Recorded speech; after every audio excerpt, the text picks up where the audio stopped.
Сәлем оқырмандар, бүгін біздер хинкали жасайтын боламыз.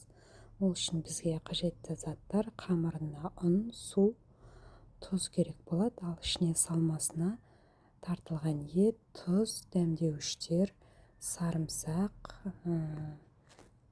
кинза шөбі және жуа керек болады.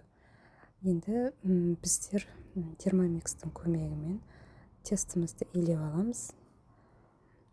Бұны тек қана термомиксте емес, қолмен де жасасаңыздар болады барлығын. Мен үйде термомикс болғандықтан соның көмегіне жүгіндім. 250 грамм суға 5-10 граммдай тұз салып, өзінің өлшем таразысы бар, ішінде весігі бар, сонымен өлшеп 500 грамм ұнды саламыз. Сосын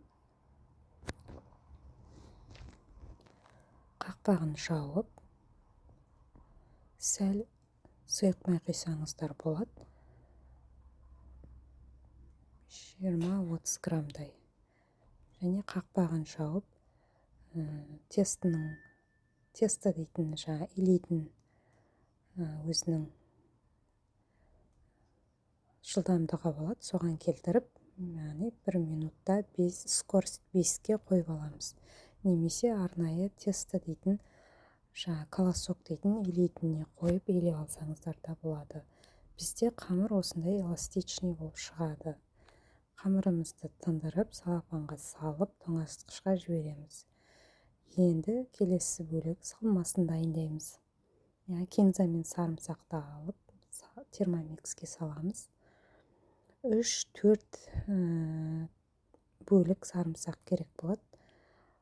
3 секундқа скорость 4-5 тартып алсаңыздар болады.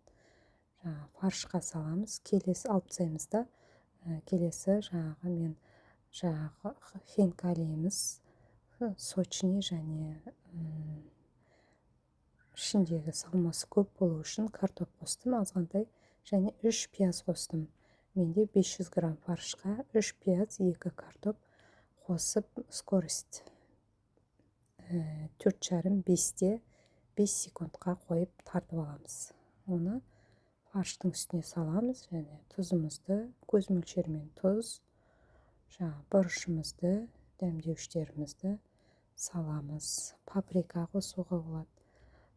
Восточный специи дейтін бұрыш болды, менде қоспа болды, содан азғантай қостым. Және хинкалиіміз майлы, сочный болу үшін азғантай оливковый майданда қосып жіберсеңіздер де болады. Егер фаршымыз, яғни тартылған етіміз майы аз болса, майсыз тартылған ет болса, сұйық майды қосып жіберсеңіздер болады. Салмамыз дайын. Енді қамырымызды жаюға кірісеміз. Тоңазытқыштан қамырымызды алып, бірнеше бөліктерге бөліп дайындап аламыз. Және осы видеода көріп тұрғандарыңыздай көлемде жайып аламыз. Және салмамызды көз мөлшерде арнайы түйеге келетіндей етіп саламыз. Мол қылып, яғни мантыға қарағанда сәл молдау қылып саламыз. Видеодағыдай көріп тұрғандарыңыздай қамырды жиегінен бастап айналдырып бүріп шығамыз. Яғни бізді іші ашылып кетпейтіндей қылып, жақсы қылып шымшып, аузын мықтап бүретін боламыз. Осылайша барлық хинкалиімізді алдын ала толтырып жасап жинап аламыз. Мен арнайы осындай тақтайда жайған болатым, яғни диаметрі 12 сантиметрдей болатын қылып жайып алдым.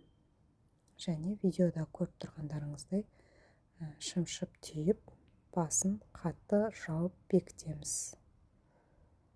Осылай дайындап алдым барлығын. Енді суымызды қайнатамыз. Алдымен кішкене тұз суымызға кішкене тұз салып жібереміз. Суымыз қайнады. Енді суды арнайы қасықтың көмегімен араластырып, бірінші суды айналдырып жібереміз. Су айналып жатырғанда бір-бірлеп хинкалиімізді саламыз. Яғни хинкали барып судың астына жатып қалмау керек. Ыдысымызға жабысып қалмас үшін, қайнап кету үшін бірге айналдырып отырып, суды айналдырып қозғап отырып, хинкалиімізді сала береміз. Видеода көріп тұрғандарыңыздай айналдырып саламыз. Жаңағы суымыздың, кастрөліміздің, ыдысымыздың көлеміне қарай 10-20 штуктан немесе 20 штуктан бөліп пісіріп аламыз. 25 минуттай, 20-25 минуттай қайнатамыз. Қайнап болған хинкалилерімізді түсіріп аламыз. Бізде видеода көргендеріңіздей шықты. Ас болсын. Сіздер де жасап көріңіздер міндетті түрде. Лайк басып, комментария жазып кетіңіздер, каналға тіркеліңіздер.